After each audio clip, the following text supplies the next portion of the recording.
Good day, I'm Theodore Henry, and this is your JIS News for Friday, September 14. The more than 12,000 residents of Longville Park in Clarendon will receive their own health center next year. Security State Minister and Member of Parliament for the area, Rudyard Spencer, made the disclosure on Wednesday. This is the first community I've been to, Mr. Brown, where they are very community-minded, where they take very seriously the whole spirit of community. Mr. Spencer was speaking at this week's handing over ceremony for units in the Longville Vista and Longville Court housing schemes in Clarendon. He revealed that, in addition to the health center, there were also plans to build a school in the area. A silo packer machine valued at $16,000 has been donated to the Jamaica Dairy Development Board at the Bodles Research Station in St. Catherine. The USAID, Jamaica Rural Economy and Ecosystems Adapting to Climate Change 2, or JAREACH 2 project, financed the purchasing of the machine, which is the first of its kind in the island. Agriculture Minister Audley Shaw says the machine is expected to improve the efficiency of dairy production, allowing the farmers to compete better internationally. This machine will now allow the JDDB to support small dairy farmers to store fodder as silage in order to continue to provide nutrition to their animals during periods when feed material is scarce or unavailable. In addition, the introduction of this silage making technology to Jamaica gives the dairy farmers an option that could be utilized under appropriate circumstances to become a source of cost savings, thus increasing their farm household income. The machine was handed over on Wednesday during the Fodder Conservation Strategies for Jamaica silage making packaging workshop at Bodles. $2.32 million in bursaries and scholarships have been given to 48 adolescent parents to help them reintegrate into the formal education system.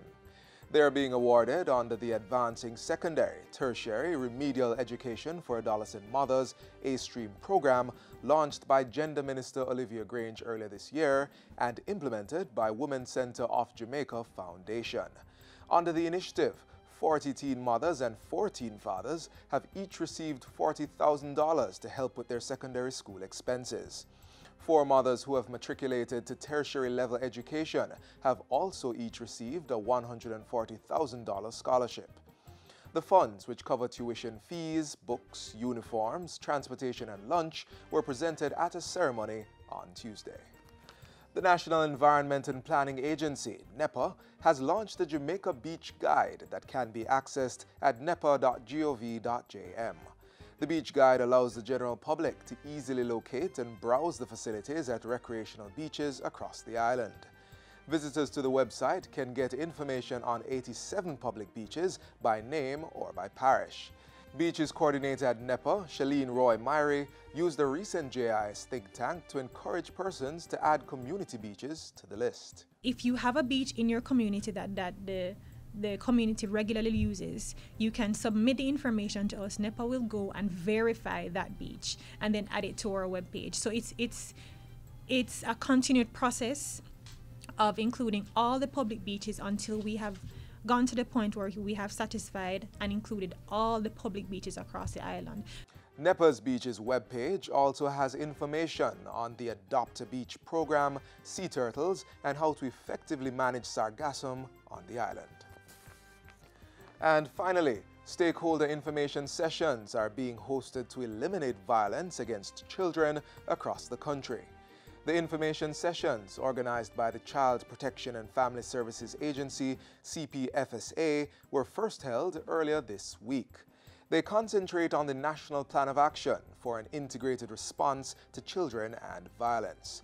Chief Executive Officer at the CPFSA, Rosalie Gage-Gray, says that in the 2017-2018 fiscal period, over 13,000 reports of child abuse were received by the National Children's Registry. And in 2017, 55 children died of a homicide, a 34% increase over 2016. Mrs. Gage-Gray says the National Plan of Action for an integrated response to children and violence will help to address this major issue. The National Plan of Action will be implemented over a 5-year period.